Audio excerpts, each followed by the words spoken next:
नमस्कार, मैं हूं पूजा। बिहार न्यूज में आपका स्वागत है। खबरों की ओर बढ़ने से पहले एक नजर सुर्खियों पर। रामनवमी पर महावीर मंदिर में उमड़ी भक्तों की भारी भीड़। रात भर लगी रही लंबी कतारें। आज 22 घंटे तक खुला रहेगा मंदिर का पट। देश में आईआईटी प्लेसमेंट में आई गिरावट। 10% से अधिक की आई कमी। पटना ने 100% प्लेसमेंट किया पूरा। अगले 3 दिनों में महिला शिक्षकों की ट्रांसफर लिस्ट होगी जारी। सक्षमता परीक्षा पास और बीपीएससी चयनित शिक्षिकाओं के तबादले शामिल। वाल्मीकि टाइगर रिजर्व में आग से 6 एकड़ जंगल जलकर राख। वन संपदा का हुआ भारी नुकसान। वन विभाग की टीमों ने कड़ी मेहनत से पाया आग पर काबू। आईपीएल 2025 के ऑरेंज और पर्पल कैप की जंग में हुआ बदलाव। संजू सैमसन हुए पर्पल कैप की रेस में शामिल। ऑरेंज कैप की लिस्ट में निकोलस पूरन पहले स्थान पर। चलिए अब बढ़ते हैं शाम तक की बड़ी खबरों की ओर विस्तार से। रामनवमी पर महावीर मंदिर में उमड़ी भक्तों की भारी भीड़। रामनवमी के अवसर पर पटना जंक्शन स्थित महावीर मंदिर में श्रद्धालुओं की भारी भीड़ उमड़ी। मंदिर के पट खुलने से पहले ही भक्तों का तांता लग गया था और रात भर लंबी कतारें लगी रहीं। इस बार महावीर मंदिर में 4 लाख से अधिक श्रद्धालुओं के पहुंचने की उम्मीद है। मंदिर का पट 22 घंटे खुला रहेगा ताकि सभी भक्त पूजा कर सके। 2 लाख भक्तों को हनुमान चालीसा निःशुल्क वितरित किया जाएगा और महिला पुरुषों के लिए अलग पंक्तियां बनाई गई हैं। पुजारियों और स्वयं सेवकों की संख्या बढ़ाई गई है और सीसीटीवी से भीड़ की निगरानी की जाएगी। महावीर मंदिर पटना का एक प्रमुख तीर्थ स्थल है। इस मौके पर पुलिस भी अलर्ट मोड पर है और शरारती तत्वों पर नजर रखी जा रही है। राजधानी पटना समेत सभी जिलों में 50 कंपनी 20 ऐप और 12 कंपनी केंद्रीय अर्धसैनिक बल तैनात किए गए हैं। इसके साथ ही 7000 पुलिस प्रशिक्षु और होमगार्ड की ड्यूटी भी लगाई गई है। बिहार में बिजली कंपनियों ने की अब तक की रिकॉर्ड वसूली। बिहार की बिजली वितरण कंपनियों यानी कि एनबीपीडीसीएल और एसबीपीडीसीएल ने 2024-25 में तकनीकी और वाणिज्यिक नुकसान यानी कि AT&C लॉस को घटाकर 15.50% तक लाकर एक ऐतिहासिक उपलब्धि हासिल की है, जो देश के औसत से भी कम है। 2004 से 5 में यह नुकसान 59.15% था। इस सफलता के पीछे बेहतर वितरण व्यवस्था, सटीक बिलिंग प्रणाली और उपभोक्ता संवाद शामिल है। एनबीपीडीसीएल ने नुकसान को 14.5% और एसबीपीडीसीएल ने 17% तक घटाया है। उपभोक्ता सेवा रेटिंग में एनबीपीडीसीएल को A ग्रेड और एसबीपीडीसीएल को B+ ग्रेड मिला है। बिहार के बिजली कंपनियों ने 17,114 करोड़ की रिकॉर्ड वसूली की, जो पिछले साल से 13% अधिक है और यह राज्य के ऊर्जा सुधारों का प्रतीक है। राज्य के इस जिले में 9 अप्रैल को जॉब कैंप का होगा आयोजन। 9 अप्रैल 2025 को दरभंगा में श्रम संसाधन विभाग द्वारा एक जॉब कैंप का आयोजन किया जाएगा, जो संयुक्त श्रम भवन लहेरिया सराय में 11 बजे से 3 बजे तक चलेगा। इस कैंप में चैतन्य इंडिया फाइन क्रेडिट द्वारा CRE पदों के लिए 20 उम्मीदवारों का चयन किया जाएगा। इसके लिए 10वीं पास उम्मीदवारों की उम्र सीमा 18 से 28 वर्ष रखी गई है। चयनित अभ्यर्थियों को 21,400 रुपए CTC वेतन, मुफ्त आवास, फ्यूल खर्च और अन्य सुविधाएं भी दी जाएंगी। उम्मीदवारों को 2 पहिया वाहन और चालक लाइसेंस होना अनिवार्य है। इस जॉब कैंप में भाग लेने के लिए बायोडेटा, शैक्षणिक प्रमाण पत्र, फोटो, आधार कार्ड, पैन कार्ड और अन्य आवश्यक दस्तावेज लेकर आना होगा। वाल्मीकि टाइगर रिजर्व में आग से 6 एकड़ जंगल जलकर राख। बिहार के वाल्मीकि टाइगर रिजर्व में भीषण आग लगने से करीब 6 एकड़ जंगल जलकर राख हो गया, जिससे वन्य जीवों में अफरा तफरी मच गई और वन संपदा का भारी नुकसान हुआ। आग पर काबू पाने के लिए वन विभाग की टीमों ने कड़ी मेहनत की। आग लगने की घटनाओं को लेकर सवाल उठ रहे हैं और असामाजिक तत्वों द्वारा आग लगाने की आशंका जताई जा रही है। गर्मी और तेज हवाओं के कारण आग की घटनाएं बढ़ रही हैं, जिससे वन्य जीवों की आवाज से जलकर नष्ट हो रहे हैं। रेंजर श्रीनिवासन नवीन ने बताया कि आग के कारणों की जांच की जा रही है और कार्रवाई की योजना बनाई जा रही है। आईआईटी प्लेसमेंट में गिरावट के बाद भी पटना ने हासिल की सफलता।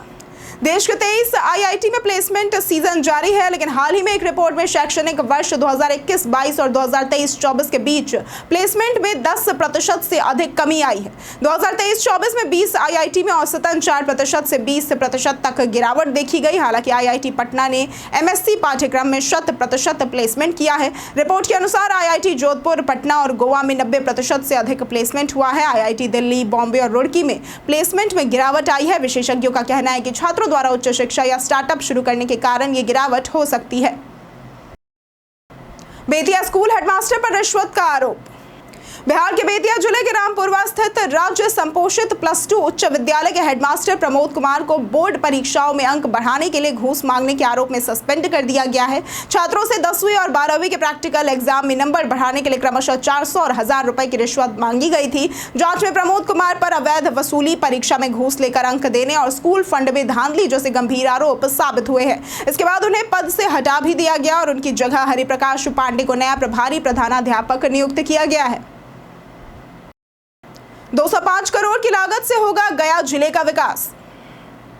गया संसदीय क्षेत्र के सांसद और केंद्रीय मंत्री जीतन राम मांझी ने सोशल मीडिया पर घोषणा की कि गया जिले के विकास के लिए 3 बड़ी योजनाओं को स्वीकृति मिली है, जिनमें कुल 205 करोड़ रुपए खर्च होंगे। इनमें 79 करोड़ रुपए की लागत से इमामगंज सलैया सड़क का चौड़ीकरण, 46 करोड़ रुपए की लागत से लावावार बियर बांध का निर्माण और 80 करोड़ रुपए की लागत से कोठी बियर पईन परियोजना शामिल है। इमामगंज सलैया सड़क से 2 लाख लोग लाभान्वित होंगे। लावावार बांध से 450 एकड़ जमीन की सिंचाई होगी और कोठी बियर पईन जल प्रबंधन में सुधार करेगा। इन योजनाओं से स्थानीय लोगों को रोजगार, यातायात और कृषि में लाभ मिलेगा।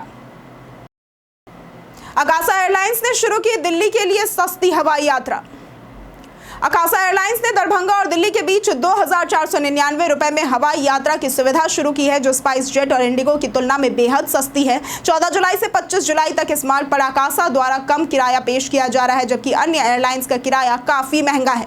अकासा की उड़ानें शुक्रवार से शुरू हुई और यात्रियों के लिए ये बजट फ्रेंडली विकल्प साबित हो रहा है। मई से सितंबर तक अकासा के किराए में भी उल्लेखनीय अंतर देखा जा रहा है। इसके चलते स्पाइस जेट और इंडिगो की कंपनियां भी अपने किराए में कमी करने को मजबूर हो गई है। अगले 3 दिनों में महिला शिक्षकों की ट्रांसफर लिस्ट होगी जारी। बिहार में शिक्षकों के ट्रांसफर पोस्टिंग पर बड़ा अपडेट सामने आया है। शिक्षा विभाग के अपर मुख्य सचिव एस सिद्धार्थ ने बताया कि अगले 2-3 दिनों में महिला शिक्षकों की ट्रांसफर लिस्ट जारी की जाएगी, जिसमें सक्षमता परीक्षा पास शिक्षिकाओं और बिहार लोक सेवा आयोग BPSC से चयनित महिला शिक्षकों के तबादले शामिल होंगे। इसके बाद पुरुष शिक्षकों के तबादले पर विचार किया जाएगा। अब तक 6 चरणों में लगभग 1.90 लाख शिक्षकों ने तबादले के लिए आवेदन किया है। विशेष परिस्थितियों में कैंसर और गंभीर बीमारी से ग्रस्त शिक्षकों और पति के आधार पर आवेदन करने वाली महिलाओं का पहले तबादला किया गया है। राज्य में वक्फ की 300 संपत्तियों के मामले कोर्ट में लंबित। वक्फ संशोधन बिल, जिसे राष्ट्रपति द्रौपदी मुर्मू ने मंजूरी दी, अब कानून बन गया है। इसके तहत अब उचित दावेदारों को उनका अधिकार मिल सकेगा। बिहार में 3000 से अधिक वक्फ की संपत्तियां हैं, जिनमें से 2900 सुन्नी वक्फ बोर्ड और 327 शिया वक्फ बोर्ड के पास है। कई संपत्तियों पर विवाद चल रहे हैं, जिनमें सुन्नी वक्फ बोर्ड की 250 से 300 संपत्तियां ट्रिब्यूनल और हाईकोर्ट में लंबित है। पटना के डाक बंगला चौराहा सहित अन्य जगहों पर वक्फ संपत्तियों पर अवैध कब्जे हैं। राज्य में 9273 कब्रिस्तानों में से 8774 की घेराबंदी की जा चुकी है। वक्फ संशोधन विधेयक पर तेजस्वी यादव का विरोध। बिहार विधानसभा में नेता प्रतिपक्ष तेजस्वी यादव ने वक्फ संशोधन विधेयक का विरोध करते हुए कहा कि अगर राजद की सरकार बनी तो इसे लागू नहीं होने देंगे। उन्होंने इसे संविधान विरोधी और अल्पसंख्यकों के अधिकारों पर हमला बताया। तेजस्वी ने कहा कि उनकी पार्टी इस विधेयक के खिलाफ कोर्ट तक जाएगी। उन्होंने भाजपा पर दलित, पिछड़ा, आदिवासी और मुसलमानों के खिलाफ राजनीति करने का आरोप लगाया। वक्फ संशोधन विधेयक के तहत सरकार को वक्फ संपत्तियों की निगरानी और प्रबंधन का अधिकार मिलता है, जिसे विपक्ष धार्मिक स्वतंत्रता पर हमला मानता है। ये विधेयक अब एक बड़ा राजनीतिक मुद्दा बन चुका है। पारिवारिक विवाद के बीच बड़ी मां से मिलने पहुंचे चिराग पासवान के परिवार में संपत्ति को लेकर विवाद लगातार जारी है, जो उनके चाचा पशुपति पारस और बड़ी मां राजकुमारी देवी के बीच है। राजकुमारी देवी का आरोप है कि उनके कमरे में ताला लगा दिया गया और उन्हें घर से निकालने की साजिश रची गई। 29 मार्च को उनकी जेठानी और रिश्तेदारों ने उनके कपड़े, गहने और बिस्तर बाहर फेंक दिए और उनके कमरे में ताला लगा दिया। इस विवाद के बाद राजकुमारी देवी की तबीयत खराब हो गई। चिराग पासवान ने खगड़िया जाकर अपनी बड़ी मां से मुलाकात की और कहा कि परिवार के कुछ सदस्य आर्थिक महत्वाकांक्षा के कारण उन्हें मानसिक रूप से प्रताड़ित कर रहे हैं। वक्फ मामले में प्रशांत किशोर का बयान। प्रशांत किशोर, जो कि जन स्वराज के संस्थापक हैं, उन्होंने बिहार में होने वाले विधानसभा चुनाव की तैयारी के तहत वक्फ और राज्य की राजनीतिक स्थिति पर अपनी राय रखी। उन्होंने कहा कि उनका वक्फ के खिलाफ विरोध किसी धर्म के खिलाफ नहीं, बल्कि उस राजनीतिक प्रक्रिया के खिलाफ है जो समाज के विभिन्न वर्गों के वादों को तोड़ती है। उन्होंने नीतीश कुमार और लालू यादव पर भी आरोप लगाए, ये कहकर कि दोनों ने मुस्लिम समुदाय और जनता के साथ धोखा किया है। उन्होंने बिहार में बदलाव की आवश्यकता जताई और 11 अप्रैल को गांधी मैदान में बिहार बदलाव रैली आयोजित करने की घोषणा की, जो राज्य में नई राजनीति की शुरुआत का प्रतीक होगा। लालू यादव की सेहत पर कृष्णा अल्लावरू का बयान। बिहार कांग्रेस प्रदेश प्रभारी कृष्णा अल्लावरू पटना पहुंचे हैं और राजद सुप्रीमो लालू यादव की सेहत को लेकर बड़ा बयान दिया है। उन्होंने कहा कि उनकी सेहत पहले से बेहतर है और वे जल्द ही स्वस्थ होकर पटना लौटेंगे। इसके बाद उन्होंने राहुल गांधी के 7 अप्रैल को बिहार दौरे के बारे में भी जानकारियां दी। राहुल गांधी बेगूसराय में पलायन रोको नौकरी दो यात्रा में शामिल होंगे, फिर पटना में संविधान सुरक्षा सम्मेलन को संबोधित करेंगे। इसके बाद वे पार्टी नेताओं से मुलाकात करेंगे और 2025 विधानसभा चुनाव की तैयारी पर चर्चा करेंगे। ये राहुल गांधी का 2025 में बिहार का तीसरा दौरा होगा। आईपीएल 2025 के ऑरेंज और पर्पल कैप की जंग में हुआ बदलाव। राजस्थान रॉयल्स और पंजाब किंग्स के बीच आईपीएल 2025 के 18वें मुकाबले के बाद ऑरेंज और पर्पल कैप की रेस में बदलाव हुआ है। संजू सैमसन ने 38 रनों की पारी के साथ टॉप 10 बल्लेबाजों में जगह बनाई है। वहीं पंजाब किंग्स के कप्तान श्रेयस अय्यर की फ्लॉप पारी ने उनके रनों में इजाफा नहीं होने दिया। ऑरेंज कैप की लिस्ट में निकोलस पुरन 201 रन के साथ पहले नंबर पर है, जबकि साई सुदर्शन दूसरे और सूर्य कुमार यादव चौथे स्थान पर है। पर्पल कैप में नूर अहमद 10 विकेट के साथ पहले, मिचेल स्टार्क 9 विकेट के साथ दूसरे स्थान पर है। बीते दिन हमारे द्वारा पूछे गए सवाल का जवाब आप लोगों में से बहुत लोगों ने हमारे कमेंट सेक्शन में लिख कर दिया है। जिन्होंने हमारे द्वारा पूछे गए सवाल का जवाब दिया है उनके नाम हैं अमरजीत यादव, सुबोध कुमार, दीपक कुमार, प्रमिला कुमारी, मनोज कुमार, अर्जुन राम, नौशाद रजा, रोहित कुमार, राकेश मिश्रा, सोनाली कुमारी, कुश कुमार यादव, संजीव कुमार, आलोक प्रियदर्शी, शिवम सिंह, निधि नाथ, गोविंद कुमार, जितेंद्र ठाकुर, अमित कुमार, आयुष कुमार, गौतम यादव, दिलीप कुमार और अर्पित कुमार। इसके साथ बढ़ते हैं आज के सवाल की ओर। आज का सवाल है, गर्मी के मौसम में आप सबसे ज्यादा क्या पीना पसंद करते हैं?